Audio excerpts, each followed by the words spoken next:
All right, welcome back to the Carl Jackson Show. Guys, there's been some really disturbing news and something that I don't really take pleasure in talking about, but we have to talk about it. I need to let you know what's going on, and we have to talk about multiculturalism and how it's destroying the UK, and frankly, how the left is using it to destroy the United States of America.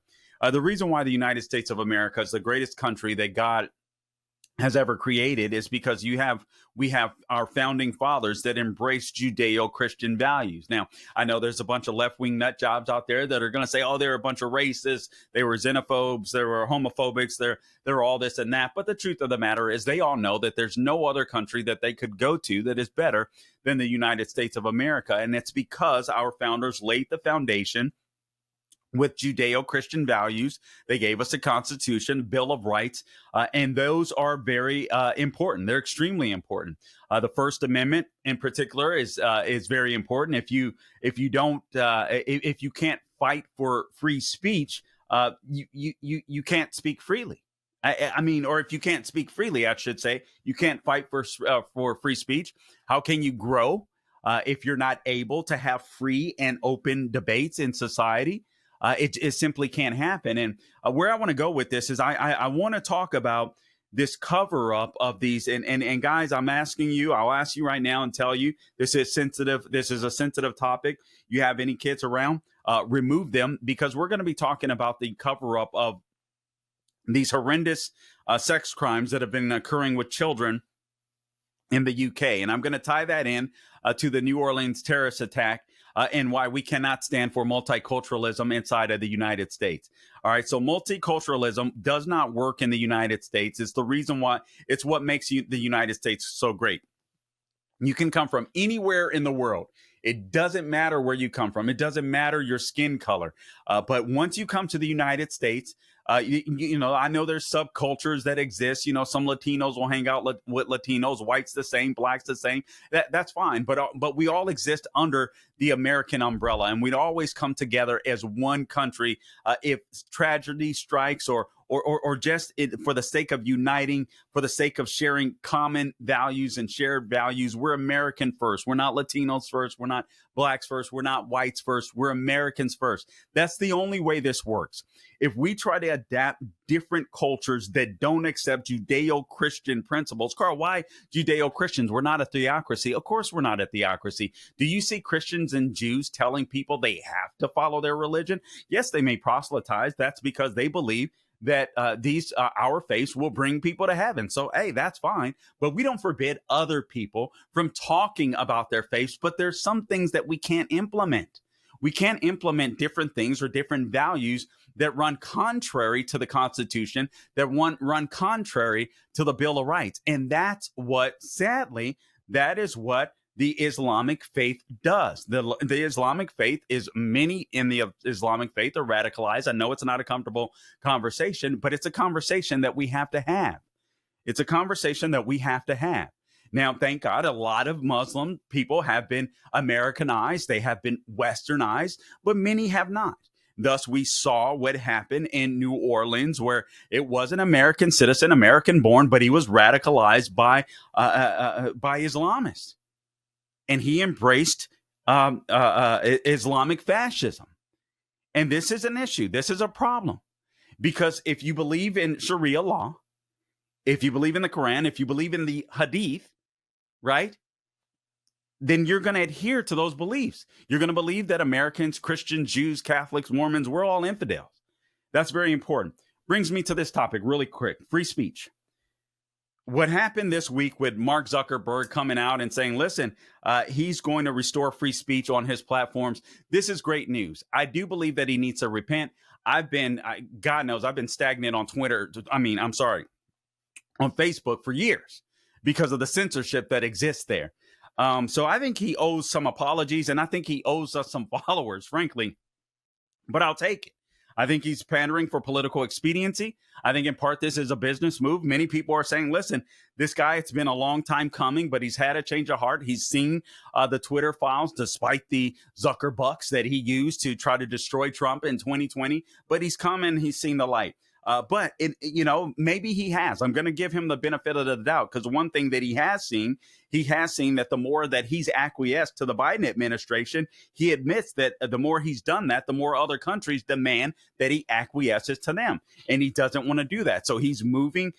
He's moving part of his business to Texas and getting away from California. He's getting rid of the fact checkers, the third-party fact checkers. This is good news. Why is this good news? Because free speech also allows us to speak out against evil. And I want to talk about the evil that exists in the UK. And God forbid that it comes here, because there are different values that exist around the world. And we can't be naive as Americans as to believe that it's not that we're better. I want to make this emphatically clear. We're not better, but our ideas and our Constitution is. I take you to the UK. In the UK, and these are some horrific stories, but we got to share them. We got to talk about them. And there have been stories of serial rape gangs that have existed in the UK for decades. Is Muslim refugees, mainly Pakistani, also from India, that have become refugees inside of Europe, live inside of Europe, and almost immediately in some areas, these people began literally taking girls, kidnapping young English girls, children, and teenagers, and using them for their deviant pleasures.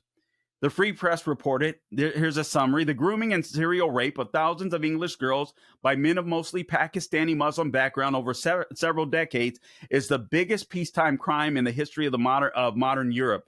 It went on for many years. It is still going on, and there has been no justice for the vast majority of these victims. You literally had the current prime minister of UK try to hide this. The UK government is actually refuses to release the number of grooming gang rapists that have been deported inside of the UK. In 2015, then Home Secretary Theresa May ordered that Rauf and a fellow groomer, Aidil Khan, should be stripped of their British citizenship and deported to their native country of Pakistan. These guys were responsible and convicted of rape of a 15-year-old girl in Rockdale. They raped her and they trafficked her. But despite the crimes, the grooming gang ringleader was freed from prison and early and set loose after 2.5 years. He was back onto the very same streets where his victim could see him.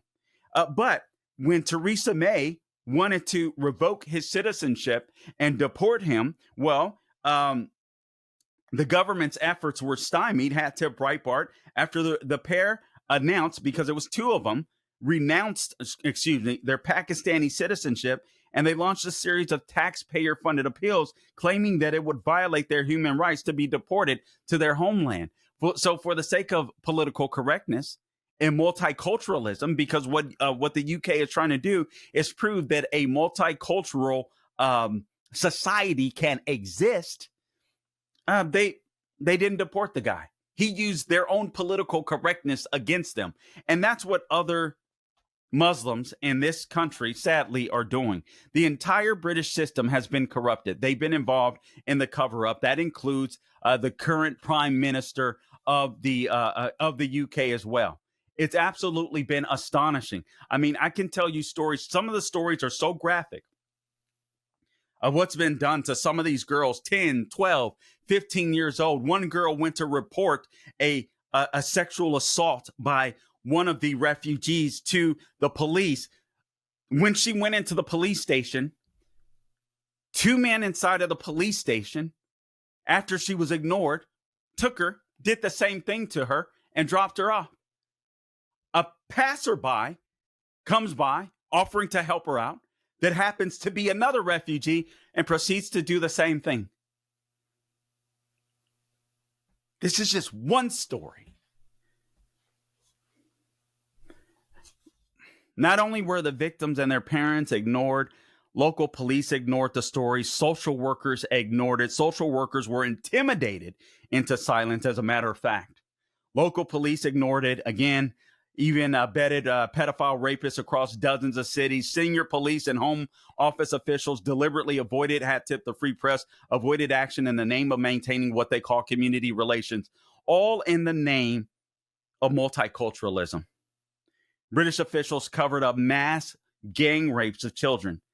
They wanted to defend this failed model of multiculturalism to avoid asking the hard questions about their own immigration failures, how assimilation is not working when it comes to people of the Islamic faith. And they were afraid to do so because they were scared of being called racist. So in order to save multiculturalism, they've allowed, at least what I'm seeing, these patterns that have taken place in 50 cities across the UK, across the country, where literally these serial gang rape gangs exist that are Muslim, mostly Pakistani. Multiculturalism does not work. America is great because America is good. It's because America subscribes to Judeo-Christian values. And when you come to America, you're American and nothing else. We'll be back with more. Stay tuned. Hey, Carl Jackson here for My Pillow, and My Pillow is excited to announce that they still have their Christmas extravaganza going. Get this season's flannel sheets for as low as $59.98, but they won't last long, so get them while you can. They're famous My Slippers. These haven't been on sale for over a year. They're regularly priced at $119.98, but for a limited time only, they're $59.98, and their 6-piece towel sets are back in stock with extremely limited quantities. They're only $29.98. With hundreds of My Pillow products, there's something for everyone. From bathrobes, duvets, quilts, down comforters, so much more. Go to mypillow.com or call 800-858-0263 and be sure to use promo code Carl to save on all My Pillow products. That's promo code Carl. Flannel sheets for as low as $59.98. 6-piece towel sets for as low as $29.98. And that's not all. They're even extending their 60-day money-back guarantee all the way through March 1st of this year. Plus, all orders $75 or more ship absolutely free. MyPillow.com, promo code Carl.